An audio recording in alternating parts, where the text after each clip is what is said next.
Hey, coming at you from my garden. Got my husband's sign collection behind me, except the Normandy Ave one was mine. You're wondering, what, you stole the street sign? No, look, it literally lay on the ground for like a week and nobody came to get it, so I was like, yeah, mine. About 2 weeks actually, and I was just like, well, I used to live there, it's kind of cool. But yeah, he collected the rest from his work that were just unwanted or things he's found. But you know, that's a thing, he likes it. We're in section 82 and we've done some really cool verses, so go have a look at those. We're going to go now to verse 18, and 19 is really good too, about looking out for each other. I think that's really cool because this really goes with what we're talking about too, is like actually uplifting others brings us closer to Christ and speaks to our relationship with Christ, which is really the ultimate of being on earth and having an earth life, right?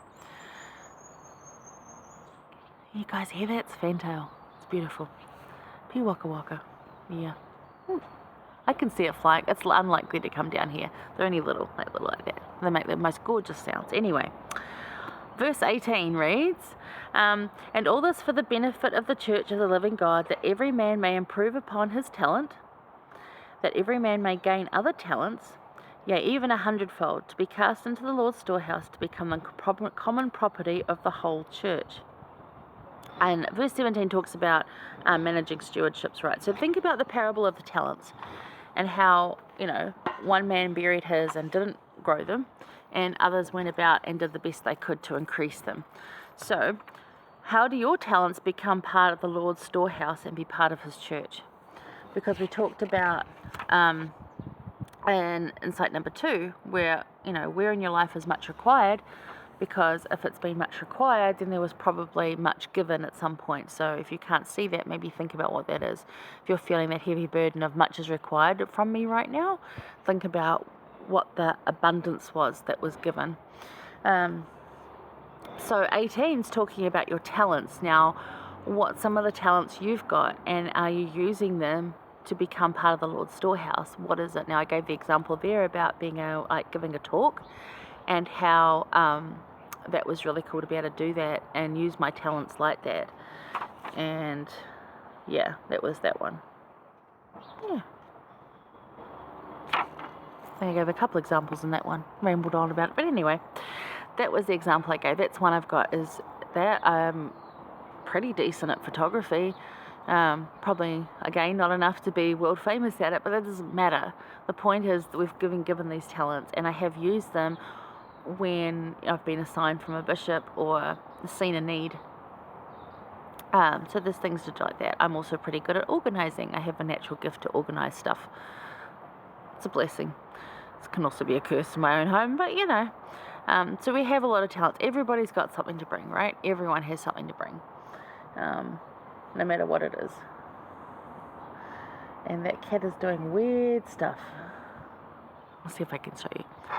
This is my mum's cat. Oh, there she is, playing in the pot. Hey, possum! She's still young. She's being a nutter. Anyway, back to Come Follow Me. Sorry about that interlude. So, how do your talents become part of the Lord's storehouse and be part of his church? Because I've never actually really thought about my talents being part of the Lord's storehouse before. I've always thought of storehouses being literally food and clothing. But in using and growing your talents, you create with fellow church members an extensive range of skills that benefit all. And it's not that you expect people to do stuff for free. Like if they have a business and, you need your car fixing, and you're like, well, they're a mechanic, they can do it. It's like, well, no, that's not really what it's about. They could certainly help you, but don't expect this stuff for free. And I think that goes through a lot of members as well. It certainly does here, that people expect stuff for free. And if it's your business and it's your livelihood, then no. But we're talking skills that can benefit each other when the need is there. Certainly, yes. So we all have we all have a place and something to contribute, and together with Christ we can overcome any mountain. So use your talents to succor and strengthen.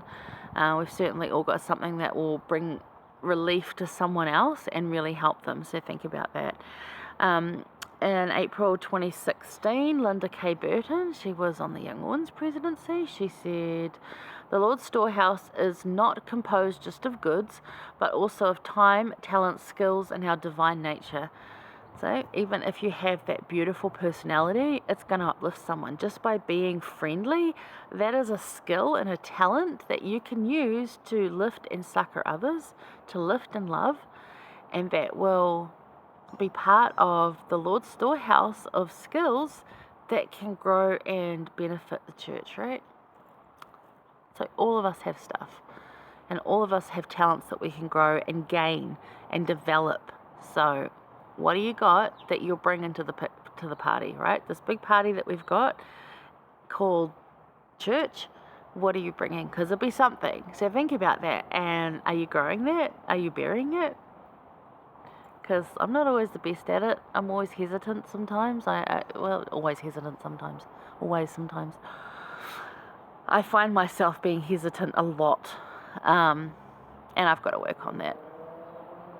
It depends who asks me. That's the problem. Not what the thing is, it's who asks me and how they ask me. And I really need to get over that. The need is the need. And if I can do it, then I should. So I got to work on that. But that's what I was thinking of, and I hadn't thought about it like that. So maybe you haven't either, and maybe this is going to help you think of that. All right, well, that was insight number 4, including a silly cat in a pot. And stay around, we're going to be in insight number 5.